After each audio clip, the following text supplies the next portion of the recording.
Los hechos en el caso de M. Valdemar, de Edgar Allan Poe. Desde luego que no fingiré estar asombrado ante el hecho de que el extraordinario caso de M. Valdemar haya excitado tanto la discusión. Habría sido un milagro que así no fuese, especialmente debido a sus circunstancias.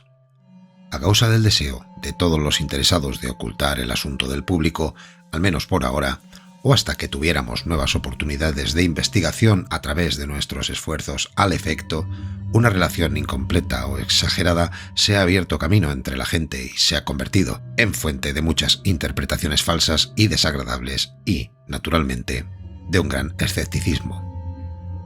Ahora se ha hecho necesario que yo dé cuenta de los hechos, tal como yo mismo los entiendo. Helos sucintamente aquí. En estos 3 últimos años, mi atención se vio repetidamente atraída por el mesmerismo, y hace aproximadamente 9 meses que de pronto se me ocurrió que, en la serie de experiencias realizadas hasta ahora, había una importante e inexplicable omisión. Nadie había sido aún mesmerizado in articulo mortis. Hacía falta saber, primero, si en tal estado existía en el paciente alguna receptividad a influencia magnética. Segundo, si en caso de existir, era ésta disminuida o aumentada por su condición. Tercero, hasta qué punto o por cuánto tiempo podría la invasión de la muerte ser detenida por la operación. Había otros puntos por comprobar, pero estos excitaban en mayor grado mi curiosidad, especialmente el último, por el importantísimo carácter de sus consecuencias. Buscando en torno mío algún sujeto que pudiese aclararme estos puntos, pensé en mi amigo M. Ernest Valdemar, el conocido compilador de la biblioteca forénsica y autor bajo el nom de plume de Issachar Marx de las visiones polacas de Wallenstein y Gargantúa. M. Valdemar, que residía principalmente en Harlem, Nueva York, desde el año 1839, llamaba particularmente la atención por su extremada delgadez.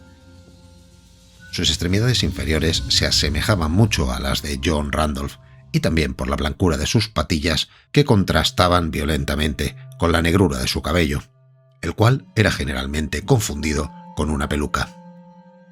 Su temperamento era singularmente nervioso y hacía de él un buen sujeto para la experiencia mesmérica. En 2 o 3 ocasiones yo había conseguido dormirle sin mucha dificultad, pero me engañaba en cuanto a otros resultados que su peculiar constitución me habían hecho naturalmente anticipar. Su voluntad no quedaba positiva ni completamente sometida a mi gobierno, y por lo que respecta a la clarivoyance, no pude obtener de él nada digno de relieve. Siempre atribuí mi fracaso en estos aspectos al desorden de su edad. Unos meses antes de conocerle, sus médicos le habían diagnosticado una tisis. En realidad, tenía la costumbre de hablar tranquilamente de su próximo fin, como de un hecho que no podía ser ni evitado ni lamentado.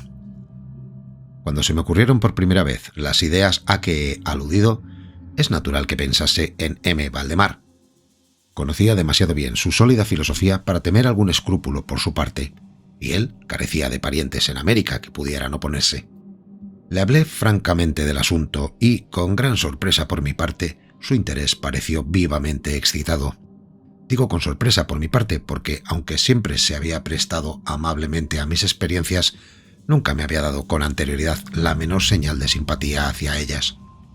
Su enfermedad era de las que permiten calcular con exactitud la época de la muerte, y al fin convinimos en que me mandaría a buscar unas 24 horas antes del término fijado por los médicos para su fallecimiento. Ahora hace más de 7 meses que recibí del propio M. Valdemar la nota siguiente. Querido P., ¿puede usted venir ahora? D y F están de acuerdo en que no puedo pasar de la medianoche de mañana, y creo que han acertado la hora con bastante aproximación. Valdemar. Recibí esta nota a la media hora de haber sido escrita y 15 minutos después me hallaba en la habitación del moribundo. No le había visto hacía 10 días y me asustó la terrible alteración en que tan breve intervalo se había operado en él. Su rostro tenía un color plomizo, sus ojos carecían totalmente de brillo y su delgadez era tan extrema que los pómulos le habían agrietado la piel. Su expectoración era excesiva y el pulso era apenas perceptible. Sin embargo, conservaba de un modo muy notable todo su poder mental y cierto grado de fuerza física. Hablaba con claridad, tomaba sin ayuda alguna drogas calmantes y, cuando entré en la habitación, se hallaba ocupado escribiendo notas en una agenda. Estaba sostenido en el lecho por almohadas. Los doctores D y F le atendían. Después de estrechar la mano de Valdemar, llevé aparte a estos señores que me explicaron minuciosamente el estado del enfermo. Hacía 8 meses que el pulmón izquierdo se hallaba en un estado semi-óseo o cartilaginoso y era por tanto completamente inútil para toda función vital. El derecho, en su parte superior, estaba también parcialmente, si no todo, osificado, mientras que la región inferior era simplemente una masa de tubérculos purulentos que penetraban unos en otros. Existían diversas perforaciones profundas y en un punto una adherencia permanente de las costillas. Estos fenómenos del lóbulo derecho eran de fecha relativamente reciente. La osificación se había desarrollado con una rapidez desacostumbrada. Un mes antes no se había descubierto aún ninguna señal y la adherencia solo había sido observada en los 3 últimos días. Independientemente de la tisis, se sospechaba que el paciente sufría un neurisma de la aorta. Pero, sobre este punto, los síntomas de osificación hacían imposible una diagnosis exacta. La opinión de ambos médicos era que M. Valdemar moriría aproximadamente a la medianoche del día siguiente, domingo. Eran entonces las 7 de la tarde del sábado. Al abandonar la cabecera del enfermo para hablar conmigo, los doctores D y F le habían dado su último adiós. No tenían intención de volver, pero a petición mía consintieron en ir a ver al paciente sobre las 10 de la noche. Cuando se hubieron marchado, hablé libremente con M. Valdemar de su próxima muerte, así como más particularmente de la experiencia propuesta. Declaró que estaba muy animado y ansioso por llevarla a cabo y me urgió para que la comenzase acto seguido.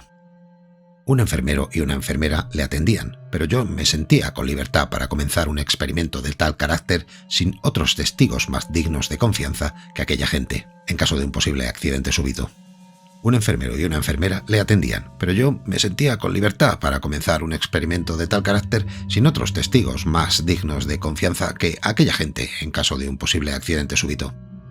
Retrasé, pues, la operación hasta las 8 de la noche siguiente.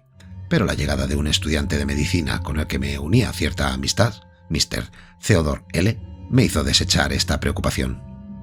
En un principio había sido mi propósito esperar por los médicos, pero me indujeron a comenzar, primero, los ruegos apremiantes de M. Valdemar y segundo, mi convicción de que no había instante que perder, ya que era evidente que agonizaba con rapidez. Mr. L. fue tan amable que accedió a mi deseo y se encargó de tomar notas de cuanto ocurriese. Así pues, voy a reproducir ahora la mayor parte de su memorándum condensado o copiado verbatim.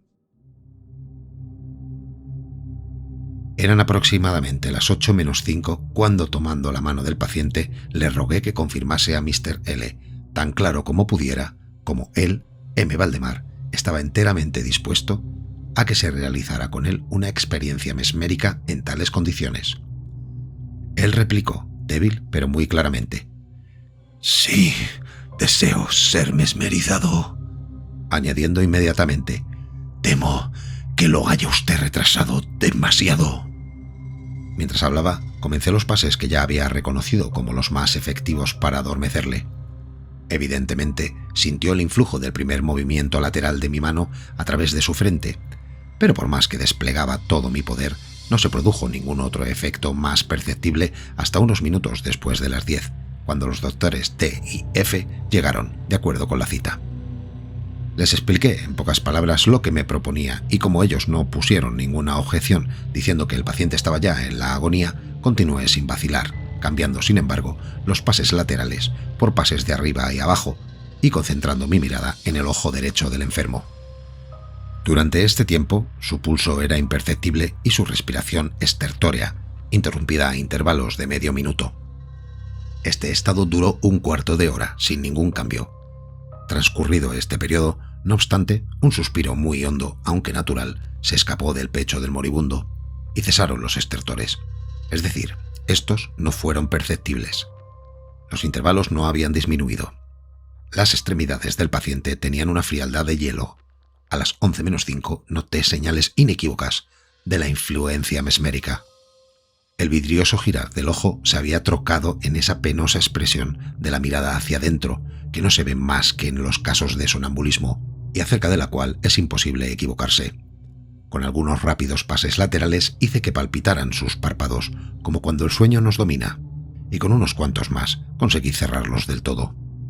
Sin embargo, no estaba satisfecho con esto, y continué vigorosamente mis manipulaciones con la plena tensión de la voluntad, hasta que conseguí la paralización completa de los miembros del durmiente, después de haberlos colocado en una postura aparentemente cómoda. Las piernas estaban extendidas, así como los brazos que reposaban en la cama a regular distancia de los riñones. La cabeza estaba ligeramente levantada. Cuando llevé esto a cabo era ya medianoche y rogué a los señores presentes que examinaran el estado de M. Valdemar. Tras algunas experiencias admitieron que se hallaba en un estado de catalepsia mesmérica, insólitamente perfecto. La curiosidad de ambos médicos estaba muy excitada. El Dr. D decidió de pronto permanecer toda la noche junto al paciente, mientras el Dr. F se despidió, prometiendo volver al rayar el alba. Mr. L y los enfermeros se quedaron. Dejamos a M. Valdemar completamente tranquilo hasta cerca de las 3 de la madrugada. Entonces me acerqué a él y le hallé en idéntico estado que cuando el Dr. F se había marchado, es decir, que yacía en la misma posición. El pulso era imperceptible, la respiración dulce, sensible únicamente si se le aplicaba un espejo ante los labios. Tenía los ojos cerrados naturalmente y los miembros tan rígidos y tan fríos como el mármol. Sin embargo, su aspecto general no era ciertamente el de la muerte. Al aproximarme a M. Valdemar hizo una especie de ligero esfuerzo para obligar a su brazo a seguir el mío, que pasaba suavemente de un lado a otro sobre él. Tales experiencias con este paciente no me habían dado antes ningún resultado, y seguramente estaba lejos de pensar que me lo diese ahora. Pero, sorprendido, su brazo siguió débil y suavemente cada dirección que le señalaba con el mío. Decidí intentar una breve conversación. «Mr. Valdemar», dije, «¿duerme usted?». No contestó, pero percibí un temblor en las comisuras de sus labios, y esto me indujo a repetir la pregunta una y otra vez. A la tercera, su cuerpo se agitó por un levísimo estremecimiento. Los párpados se abrieron hasta descubrir una línea blanca del globo. Los labios se movieron lentamente, y a través de ellos, en un murmullo apenas perceptible, se escaparon estas palabras. «Sí, ahora duermo. No me despierten. Déjenme morir así». Toqué sus miembros y los hallé tan rígidos como siempre. El brazo derecho, como antes, obedecía la dirección de mi mano. Volví a preguntar al sonámbulo. «¿Le duele usted el pecho, M. Valdemar?». Ahora la respuesta fue inmediata, pero aún menos audible que antes. «No hay dolor. Me estoy muriendo». No creí conveniente atormentarle más por el momento, y no se pronunció una sola palabra hasta la llegada del Dr. F, que se presentó poco antes de la salida del sol, y que expresó un limitado asombro al hallar todavía vivo al paciente. Después de tomarle el pulso y de aplicarle un espejo sobre los labios, me rogó que volviese a hablarle al sonámbulo. Así lo hice, preguntándole: «¿M. Valdemar duerme aún?». Como anteriormente, pasaron unos minutos antes de que respondiese, y durante el intervalo el moribundo pareció hacer acopio de energías para hablar. Al repetirle la pregunta por cuarta vez, dijo débilmente, casi de un modo inaudible: «Sí, duermo. Me estoy muriendo». Entonces los médicos expresaron la opinión, o, mejor, el deseo, de que se permitiese a M. Valdemar reposar sin ser turbado, en su actual estado de aparente tranquilidad, hasta que sobreviniese la muerte, lo cual, añadieron unánimemente, debía ocurrir al cabo de pocos minutos. Decidí, no obstante, hablarle una vez más, y repetí simplemente mi anterior pregunta. Mientras yo hablaba, se operó un cambio ostensible en la fisonomía del sonámbulo. Los ojos giraron en sus órbitas y se abrieron lentamente, y las pupilas desaparecieron hacia arriba. La piel tomó en general un tono cadavérico, asemejándose no tanto al pergamino como al papel blanco, y las manchas éticas circulares, que hasta entonces se señalaban vigorosamente en el centro de cada mejilla, se extinguieron de pronto. Empleo esta expresión porque la rapidez de su desaparición en nada me hizo pensar tanto como en el apagarse de una vela de un soplo. El labio superior Al mismo tiempo, se retorció sobre los dientes que hasta entonces había cubierto por entero, mientras la mandíbula inferior caía con una sacudida perceptible, dejando la boca abierta y descubriendo la lengua hinchada y negra. Imagino que todos los presentes estaban acostumbrados a los horrores de un lecho mortuorio, pero el aspecto de M. Valdemar era en este momento tan espantoso, sobre toda concepción, que todos nos apartamos de la cama. Noto ahora que llego al punto de esta narración en el que cada lector puede alarmarse hasta una positiva incredulidad. Sin embargo, solo es de mi incumbencia continuar. Ya no había en M. Valdemar el menor signo de vitalidad y, convencidos de que estaba muerto, íbamos a dejarlo a cargo de los enfermeros, cuando se observó en la lengua un fuerte movimiento vibratorio, que continuó tal vez durante 1 minuto. Cuando hubo acabado, de las mandíbulas separadas e inmóviles, salió una voz que sería locura en mi tratar de describir. Hay, no obstante, 2 o 3 epítetos que podrían considerarse aplicables en parte. Podría decir, por ejemplo, que el sonido era áspero, roto y cavernoso, pero lo odioso total es indescriptible, por la simple razón de que ningún sonido semejante ha llegado jamás al oído humano. Había sin embargo 2 particularidades que me hacían pensar entonces, y aún ahora, que podían ser tomadas como características de la entonación y dar alguna idea de su peculiaridad ultraterrena. En primer lugar, la voz parecía llegar a nuestros oídos, al menos a los míos, desde una gran distancia o desde alguna profunda caverna subterránea. En segundo lugar, me impresionó, temo ciertamente que me sea imposible hacerme comprender, cómo las materias gelatinosas o aglutinantes impresionan el sentido del tacto. He hablado a la vez del sonido y de la voz. Quiero decir que en el sonido se distinguían las sílabas con una maravillosa y estremecedora claridad. M. Valdemar hablaba, evidentemente, en respuesta a la pregunta que le había hecho pocos minutos antes. Yo le había preguntado, como se recordará, si aún dormía. Ahora dijo: «Sí, no. He estado dormido y ahora estoy muerto». Ninguno de los presentes trató de negar o siquiera reprimir el inexpresable, el estremecedor espanto que estas pocas palabras, así pronunciadas, nos produjo. Mr. L., el estudiante, se desmayó.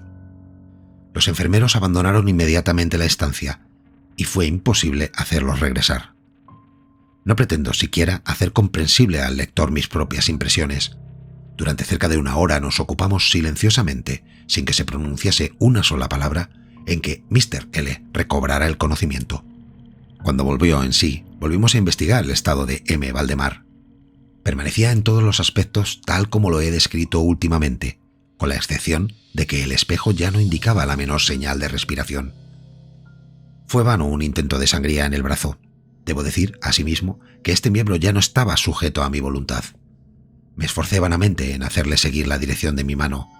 La única indicación real de la influencia mesmérica se manifestaba ahora en el movimiento vibratorio de la lengua cada vez que hacía a M. Valdemar una pregunta.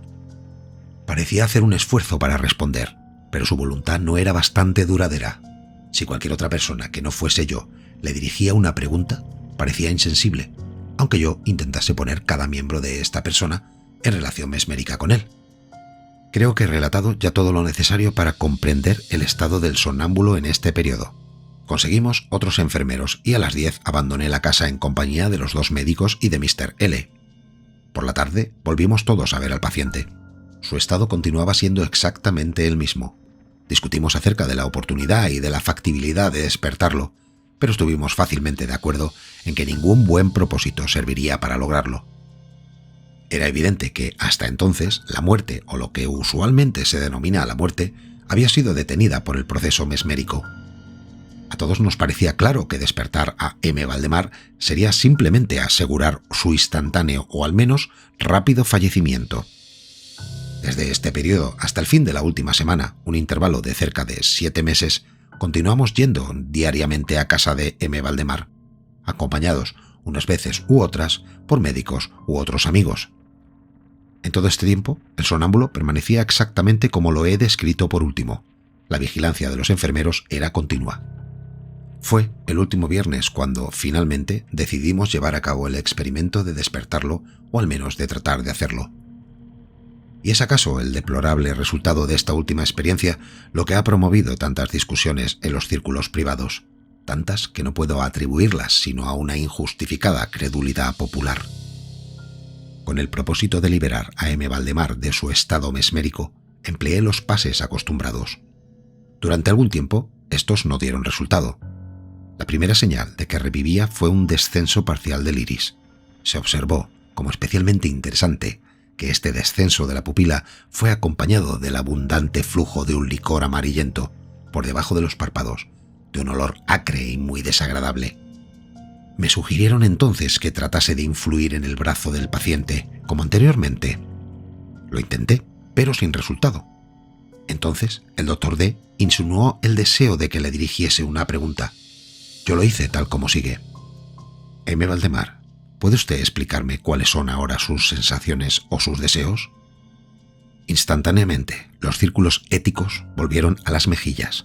La lengua se estremeció, o mejor, giró violentamente en la boca. Aún las mandíbulas y los labios continuaban rígidos como antes. Y por fin, la misma horrible voz que ya he descrito exclamó con fuerza: «Por el amor de Dios, pronto, pronto, duérmame pronto, despiérteme pronto, le digo que estoy muerto». Yo estaba completamente enervado y por un momento no supe qué hacer. Primero realicé un esfuerzo para calmar al paciente, pero fracasando en esto por la ausencia total de voluntad, volví sobre mis pasos y traté por todos los medios de despertarlo. Pronto vi que esta tentativa tendría éxito, al menos había imaginado que mi éxito sería completo, y estaba seguro de que todos los que se encontraban en la habitación se hallaban preparados para ver despertar al paciente.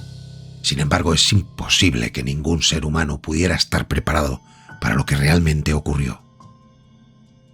Mientras hacía rápidamente pases mesméricos, entre exclamaciones de «muerto, muerto», que explotaban de la lengua y no de los labios del paciente, su cuerpo, de pronto, en el espacio de un solo minuto, o incluso de menos, se contrajo, se desmenuzó, se pudrió completamente bajo mis manos.